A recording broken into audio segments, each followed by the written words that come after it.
Baik Taehyung maupun Haejin, tidak ada yang menegur YN perihal masalah serangan yang gadis itu lakukan pada Kristal, karena keduanya sudah tahu tabiat Jessica dan Kristal seperti apa. Secara tak langsung, rasa kesal Taehyung pada Kristal juga sudah terbalaskan melalui aksi sang istri. Aku dengar kau akan segera menceraikan Han YN, ucap Airin membuka obrolan setelah mereka sampai di rumah beserta YN yang ikut pulang sekalian. Haejin tak mengizinkannya kembali ke perusahaan Han karena situasi di sana pasti kurang kondusif, juga keadaan YN yang tampak kurang sehat. Siapa yang bilang? Taehyung balas bertanya dengan raut terkejut. Gadis itu sendiri yang memberitahuku, tidak mungkin dia berbohong kan, balas Airin. Tidak ada yang akan bercerai, Nona. Raut kecewa Airin terlihat dengan jelas di sana. Hubungan kami memang sedang diterpa masalah, namun aku tak pernah berpikir untuk menceraikan istriku. Weh, kau terus menahannya padahal dia sudah tak ingin dipertahankan? Aku yakin di muka bumi ini tidak ada satupun wanita yang tidak ingin dipertahankan, termasuk Han YN, jawab Taehyung. Istriku hanya butuh kepastian, tapi aku belum bisa membuktikannya. Aku yang tidak tahu diri ini justru memintanya untuk terus menunggu. Airin sudah buang muka di sana, mulai kepikiran dengan ucapan YN saat di toilet rumah sakit tadi mengenai Taehyung yang tak lagi memiliki perasaan padanya. Aku akan kembali ke perusahaan sekarang, pamit Taehyung tanpa menunggu balasan Airin. Lelaki itu segera angkat kaki dari sana. Namun, sebelum benar-benar pergi, Taehyung menyempatkan diri masuk ke dalam kamar untuk bertemu dengan sang istri.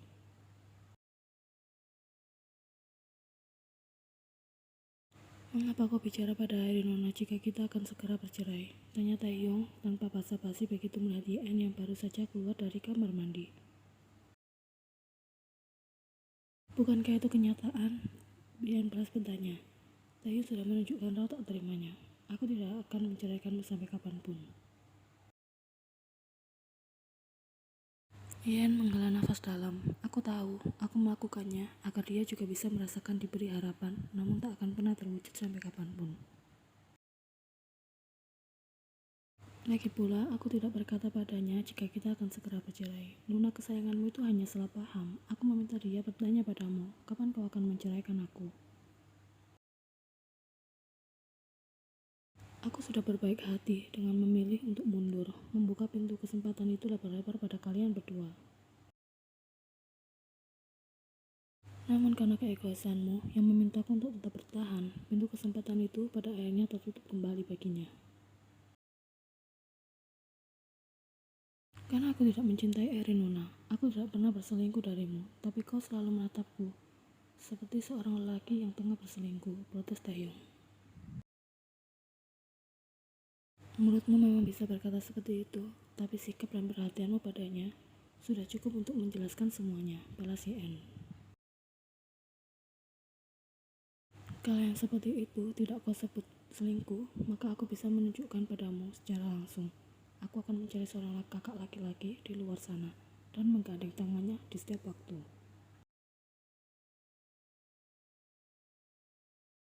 Meminta ia tinggal seatap denganku, dan saat kau dan dia sama-sama tengah sakit, aku tak akan ragu untuk pergi merawatnya dan membiarkanmu sendirian di rumah. Taehyung sudah menatap istrinya lekat-lekat di sana, tersentak akan penjabaran sang istri yang seketika membuatnya tersadar akan perlakuannya yang tak bisa lagi berlindung di balik kata maklum. Jangan macam-macam, aku tidak suka kau dekat dengan lelaki lain. Ingat Han YN, kau sudah bersuami, ucap Taehyung masih terpengaruh akan egonya. Namun di saat yang bersamaan, ia juga merasa sangat gusar. Kau juga sudah beristri, dan aku tidak suka kau dekat dengan wanita lain, dengan kedok kakak perempuan yang telah lama hidup bersamamu, balas YN. Sampai di sini apa kau sudah paham? Jika belum, kembali saja ke usia 4 tahun. Dengan begitu, aku lebih bisa memaklumi kelakuanmu yang seperti ini, sambungnya. Taehyung terdiam tanpa bisa menjawab ucapan sang istri, merasa terpojok dan mulai menyadari sefatal apa kesalahan yang sudah ia lakukan pada Yeon selama ini. Pergilah, moodku semakin hancur melihat wajahmu, usir gadis itu dengan kalak. Kita bicarakan lagi hal ini setelah aku pulang dari perusahaan, ucap Taehyung yang kemudian keluar dari kamar mereka.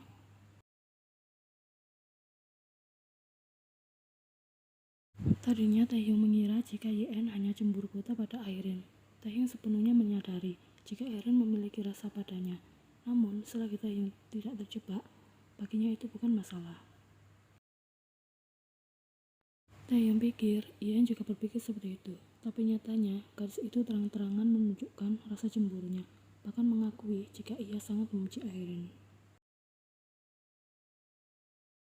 Sementara Airin yang Taehyung kenal adalah seorang gadis yang baik, itu sebabnya ada rasa tak mengerti mengapa Yeon bisa bersikap seperti itu pada sang kakak. Taehyung selama ini telah melupakan fakta jika para perempuan selalu memakai perasaan, sementara laki-laki memakai logika. Itu yang membuat kaum perempuan menjadi lebih emosional. Ia kemudian menyadari jika perdebatan mereka seminggu yang lalu sudah melukai perasaan sang istri terlalu banyak. Tidak heran, gadis itu sekarang menjadi bersikap dingin padanya. Selama ini Taehyung hanya ingin dimengerti tanpa mau memahami posisi Yeon. Selama ini dia sudah gegabah, menganggap sang istri baik-baik saja dengan semuanya. Namun ketika ia membayangkan berada di posisi Yeon, Taehyung rasa dirinya tidak akan sanggup. Sekarang terjawab sudah rasa penasaran Taehyung mengenai Yeon yang selalu meragukan cintanya, padahal ia benar-benar hanya ingin hidup dengan gadis itu.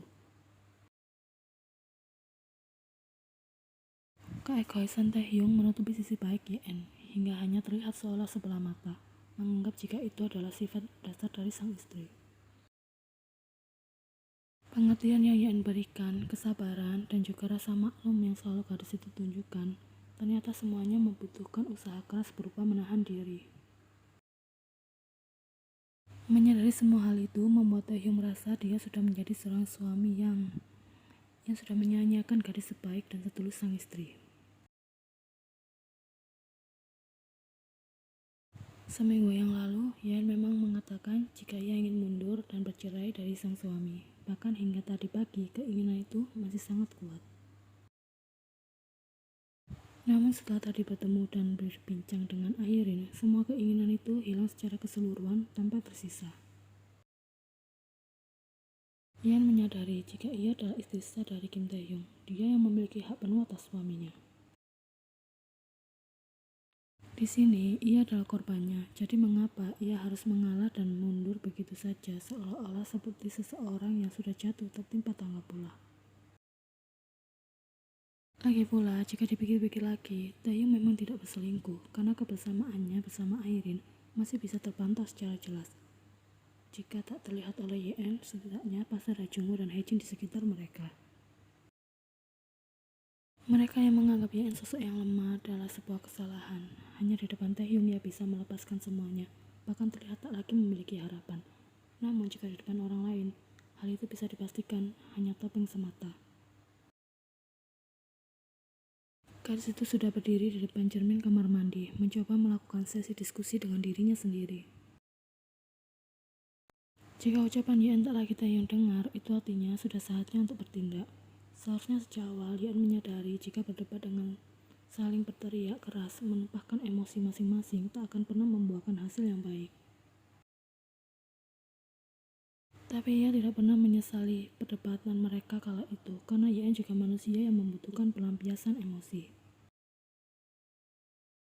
Marah adalah hal yang manusiawi, lagi pula hal itu sudah terlanjur terjadi dan berlalu, jadi mari lupakan saja. Aku tidak pernah suka apa yang menjadi hak milikku direbut secara paksa seperti perusahaan, rumah, dan juga harta warisan kedua orang tuaku. Sekarang bahkan suamiku yang hendak direbut juga. Gadis itu sudah menghela nafas di sana. Kenapa hidupku dikelilingi oleh banyak benalu? Yang dua belum juga tuntas, tapi justru malah muncul yang baru. Baiklah Iron Noni, kau mencoba untuk merebut suamiku dariku, maka aku akan merebut segalanya darimu. Aku pastikan kau akan merasakan hal yang sama dengan yang aku rasakan selama ini, gumamnya yang kemudian menatap ke arah meja wastafel kamar mandi yang terdapat sesuatu di sana. Sebuah alat tes kehamilan dengan garis 2. Tuhan bahkan memberkatiku. Omoni masak apa hari ini? Yan sudah menghampiri Hejin yang tengah sibuk di dapur. Ada Airin di sana yang juga turut membantu. Airin ingin makan ikan panggang, itu menu kita untuk makan siang. Balas Hejin yang sebenarnya cukup merasa heran dengan aura YN yang tampak berseri-seri, berbeda dari biasanya. Mana ikannya Omoni? Tanya YN tak bisa menemukannya di atas meja dapur, padahal itu kan menu utamanya. Sedang dibeli oleh Bibi karena Airin ingin makan ikan yang masih fresh, jawab Hejin. Ya, nah sebaiknya kau pergi saja dari sini. Lagi pula kau tidak bisa membantu apa-apa. Nanti kalau semuanya sudah selesai, kami akan memanggilmu untuk turun dan makan bersama. Usir Airin. Weoni, aku juga ingin membantu. Kau bahkan belum pernah melihatku saat di dapur, tapi sudah menilaiku tak bisa apa-apa. Kalau tidak percaya, tanyakan saja pada Taeyong Opa. Ia berulang kali memuji masakanku, bahkan membawanya sebagai bekal ke kantor. Ucap YN. Hejin sudah tersenyum di sana. Menantuku ini memang hebat. Taeyong beruntung bisa memiliki istri sepertimu. Tentu saja Omoni. Taeyongi pasti hanya membual untuk membuatmu senang, balas Airin sinis. Pikiranmu selalu negatif ya, aku tebak kau pasti tidak pernah mendapatkan pujian dari suamimu. Itu sebabnya kau tidak bisa membedakan mana yang tulus dan mana yang bualan, sindir YN. Apa sudah terjadi sesuatu yang baik? Kau kelihatan senang sekali, padahal tadi kau sempat tak enak hati karena ulah Jessica dan Crystal. Tanya Hejin mencoba mengalihkan pembicaraan agar Airin dan YN tak sampai berdebat. YN hanya menggeleng pelan sebagai jawaban. Moodku sudah berubah baik lagi sekarang. Syukurlah kalau begitu. Dia pasti hanya pura-pura bahagia, gumam Airin. Siapa yang tidak tahu jika hubunganmu dengan Taeyong sedang tidak baik. Airin, kencan Omoni. Setelah YN meminta Hejin tidak ikut tersulut emosi. Ya namanya kehidupan rumah tangga pasti ada ributnya, tidak mungkin aman-aman saja. Tapi Uni, kehidupan rumah tanggamu dengan Kim Sok Jin itu bisa disebut sebagai simulasi perang dunia. Aku harap kau bisa segera terlepas dari lelaki itu dan menemukan pendamping hidup yang lebih baik ke depannya. Ucap YN berharap dengan tulus meskipun kenyataannya ia tidak menyukai Airin. Tapi jika itu sudah menyangkut lelaki yang berani bersikap kasar pada perempuan, YN turut bersimpati atas hal apa saja yang sudah Airin alami. Kau pasti bahagia kan melihatku hidup berantakan seperti ini? Tuduh Airin menganggap YN hanya pura-pura bersimpati. Apa untungnya bagiku merasa bahagia di atas penderitaan wanita lain? Kalau Oni tidak mau menerima doa tulus dariku, setidaknya jangan menuduh. Balas YN. Iya, tidak mungkin seperti itu Airin. Berhentilah berperang dingin kalian berdua. Tidak bisa ya damai-damai saja, tanya Hejin. Bisa Omoni, asal dia tidak mengusik milikku lagi, jawab YN. Tentu saja Hejin sangat mengerti apa maksud gadis itu. Siapa yang mengusik? Kami sudah lama bersama. Kau hanya orang baru, tidak berhak bicara sembarangan seperti itu. Nih si paling orang lama, ucap YN tak ingin memperpanjang urusan dengan Airin. Tidak seru karena gadis itu gampang tersulut emosi, tidak gigih seperti Kim Taeyong ternyata.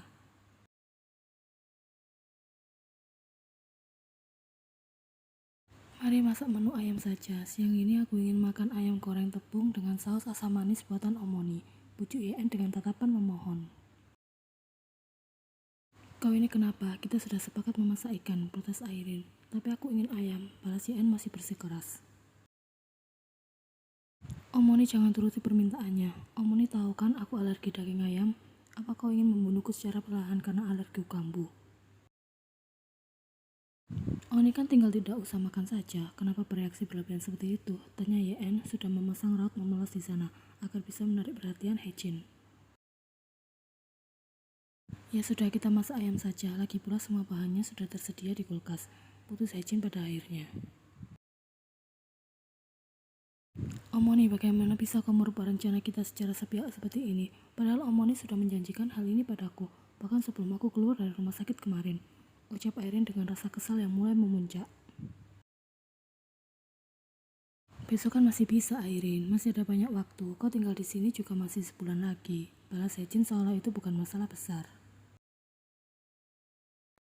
Menyebalkan sekali. Jerit Airin sudah membanting celemeknya di sana, kemudian pergi meninggalkan dapur. Omoni tidak mengejarnya, tanya Yen. Weh, memangnya ibu mertuamu ini pacarnya, pakai kejar-kejaran segala. Keduanya kemudian tertawa bersama. Nanti saja membujuk Airin, karena aku masih harus menyelesaikan ini. Sudah hampir waktunya makan siang. Aku jadi merasa tidak enak pada Airin Omoni. Sepertinya aku harus minta maaf padanya. Gumam Yen. Ya sudah, kejar sana. Aku suka melihat anak-anak perempuanku akur. Balas Hecin mengizinkan.